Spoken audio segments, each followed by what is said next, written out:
This is the 104th Taiku in the Babylonian Talmud.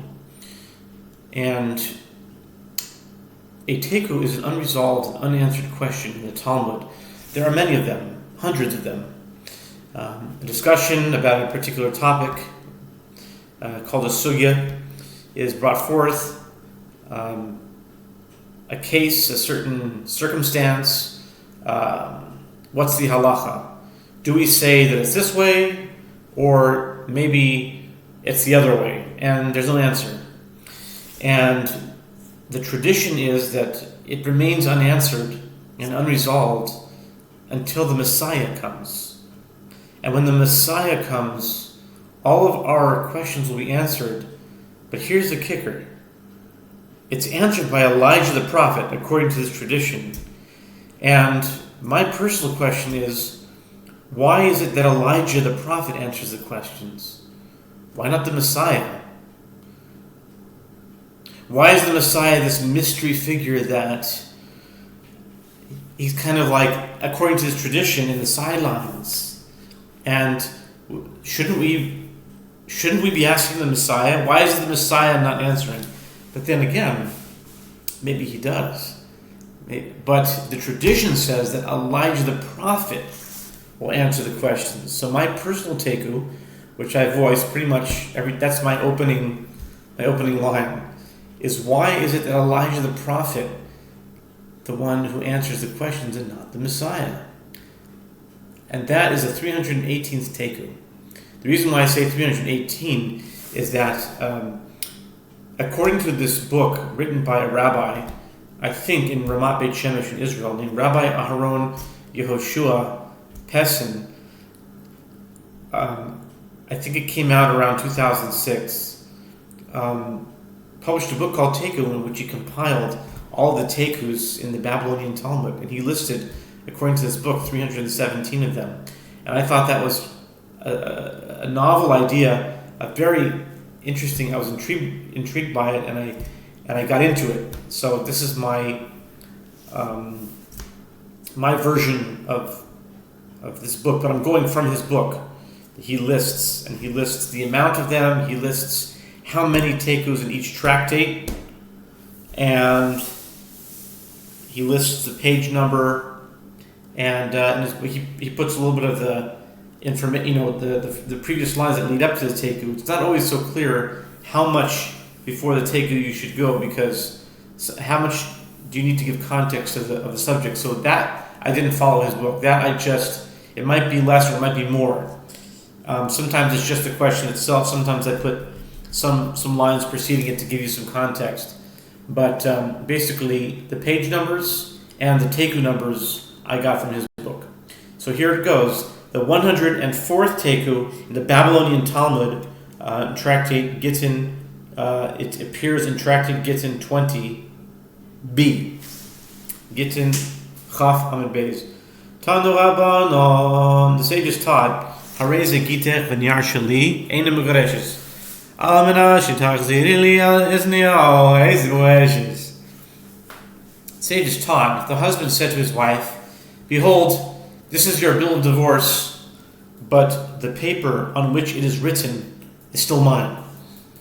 Then she's not divorced, as he must give her the actual bill of divorce in order for the divorce to take effect. Since the paper still belongs to him, it is as if he had given her only the writing. But if he said to her, "Behold, this is your bill of divorce on the condition that you return the paper to me," then she is divorced. The bill of divorce belongs entirely to her, and the returning of the paper is only a stipulation that must be fulfilled later. So that's very interesting. It really shows, according to this idea, I mean, there's many things you could say about it. You could say that it's just a loophole getting around it. If she needs to keep the paper and the words, then she should always have to keep it and not make a stipulation. But this is showing to me that it's really about the words themselves. It's just the idea.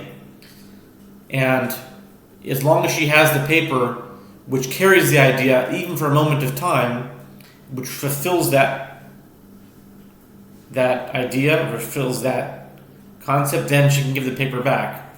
But anyway, that's my own take on it. And this is the question that is asked by Rav Papa that will result in the 104th Taiku, which is, and maybe I'll say a little word about Rav Papa here, that every time there's various, if you study Taikus, there's some amazing things that I've been finding, like certain Taikus are the same question. They're just in different tractates. It blew my mind, but I realized there's a Taiku that was in Tractate Rosh Hashanah, which is the same Taiku in Moed Katan, but it's different subjects, but the question is exactly the same. The question was if the Beit Din, if they were sitting down, and what if they were like starting to get up? They weren't actually standing yet.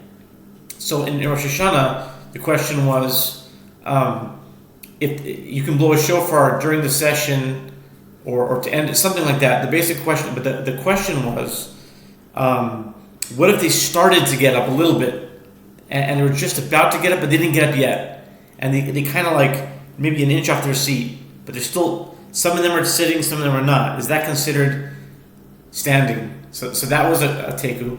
But then the exact same question happened.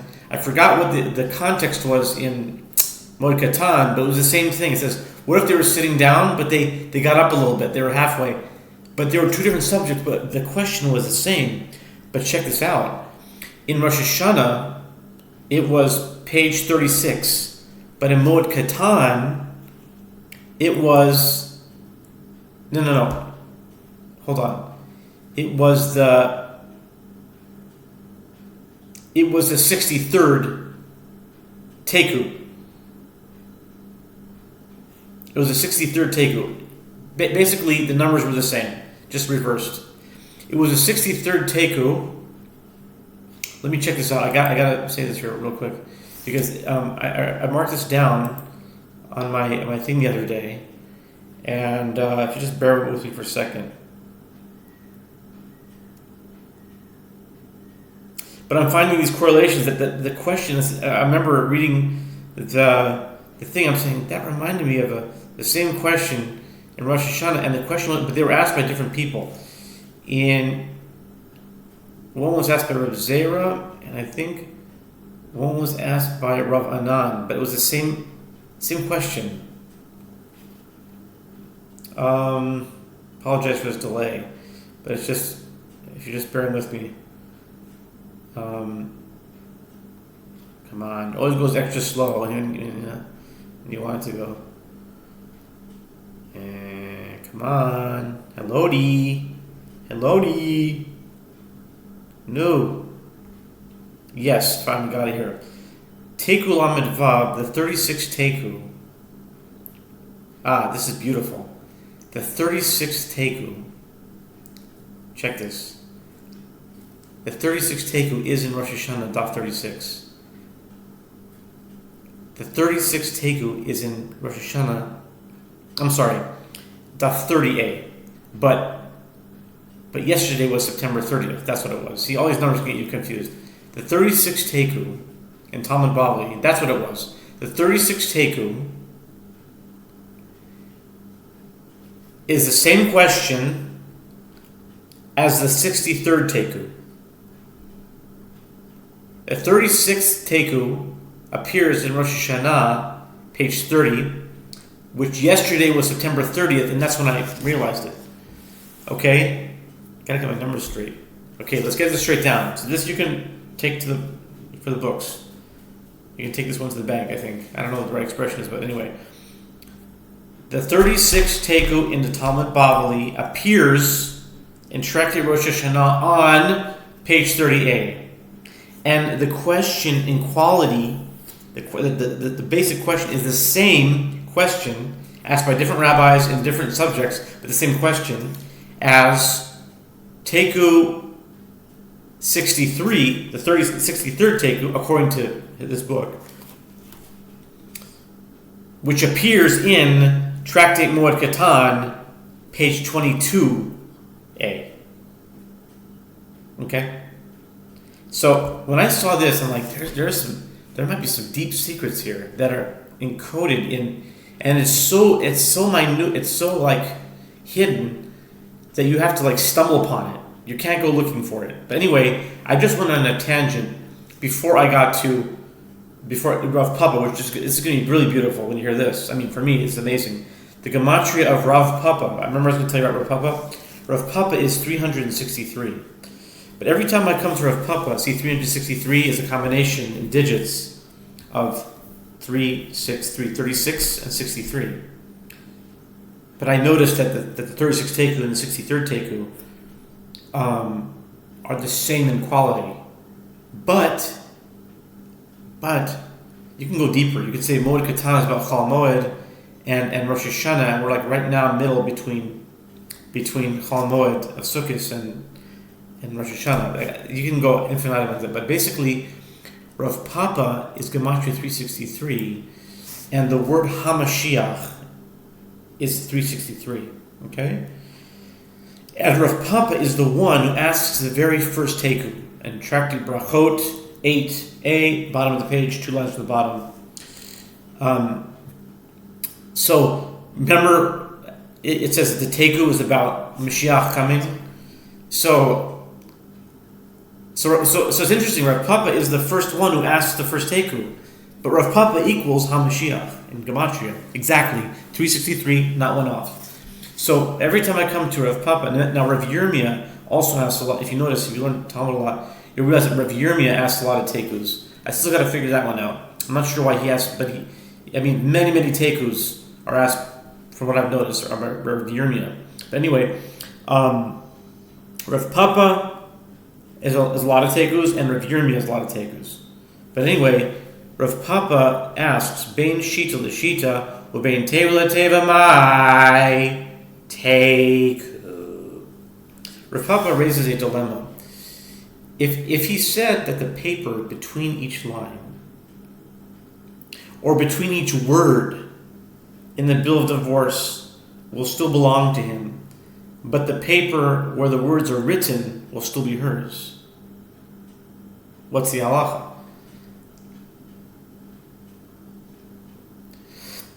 This is very interesting take. Some of them, I don't quite understand why they became teikus, to be quite honest. But this one is very, very interesting. This is noteworthy. No pun intended. Paper, no. This teiku is noteworthy.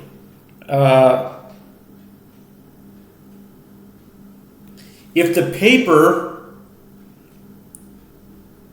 where the words are written will be hers, but the rest of the paper all around it will be his. If Papa raises a dilemma, if he says that the paper between each line or between each word in the bill of divorce will still belong to him, but the paper where the words are written, so there's maybe a small square, let's just say a rectangle of paper surrounding the word, or the paper under the word is hers, but the paper and the lines and everything else around it is going to be his. You know what? I would say, in just myself, my own 2 cents worth, I would say in principle no, because he's still making something that's connecting them. If they're going to get divorced, then they still have a connection between them. He owns the paper, she owns another part of the paper. It's still a joint connection of their. It's like they're being not married and married at the same time. They're married by this agreement in a way.